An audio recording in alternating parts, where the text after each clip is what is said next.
Oke, bismillahirrahmanirrahim. Assalamualaikum warahmatullahi wabarakatuh. Perkenalkan, nama saya Gavin Nabiha Ramadhan. Saya dari kelas A, Prodi MSDMA. Di sini saya akan mengerjakan ujian akhir semester Bahasa Inggris untuk bagian speaking skills. Oke, bismillah, kita mulai. The question of number one. One of the most important things to do when we think about the future of the labor market is not to think in terms of jobs. We talk about lawyers and doctors and teachers and accountants and carpenters and chefs. And we ask which jobs are at risk and which jobs are safe. But I think that's an unhelpful way to think about the future of the labor market. The reason it's unhelpful is because it encourages us to think of the work that people do as being sort of monolithic, invisible lump of stuff that doesn't change over time. But if you look under the bonnet of any job, what you see is that people perform a wide range of different tasks, individual tasks, and activities in their jobs.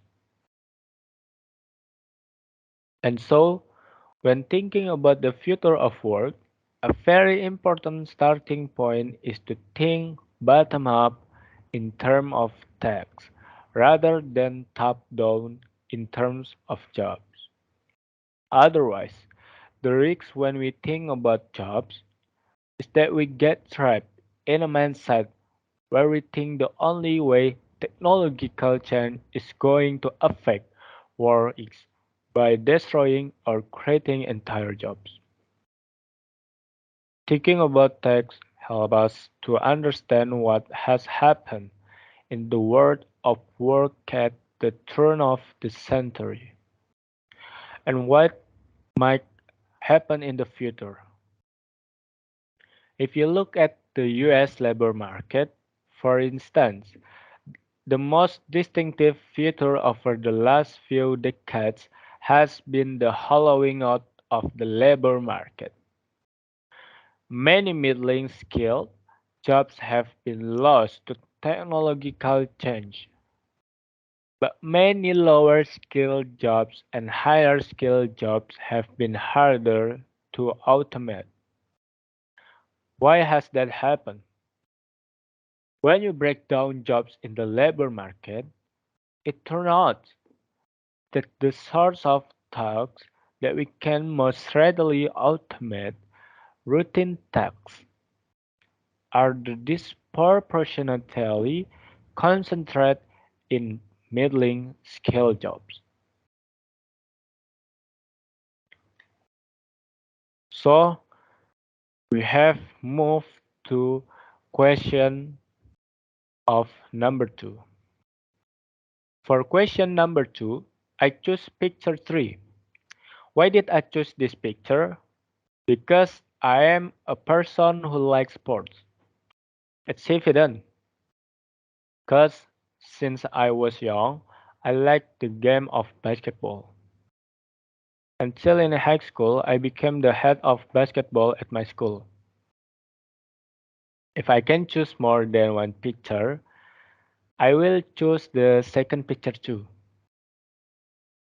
Because besides I like sport, I'm an individual who likes books and like to read books, even though I have always had reading books. But as I get older, I realize that reading books it matters. So we move to question number 3. What is the man doing? The man is chairing a meeting and giving some information about change in team management. To whom is the man talking? The man spoke to his one-shot comrades. Where do you think the listening takes place? I think the meeting process took place in their office. Why is the briefing short?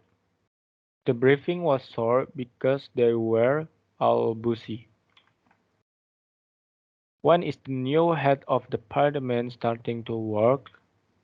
The new department head will start work at the end of the next month. What will the park be closed? The place that's closed is the parking lot employee because there are some repairs going on. If you arrive in the morning, where should you park car? Where should you park your car? Your car. If an employee arrives in the morning, the employee can park his car in a small parking lot on Brown Street. Is it okay to park in the current car park after 7 p.m.? Not allowed, because employee must get out of the parking lot before 6 p.m. When you eat in the canteen, how will you pay your food? In the office cafeteria, direct payments are no longer used, but now use digital payment using an employee's smartphone or employee ID card from his salary at the end of each month.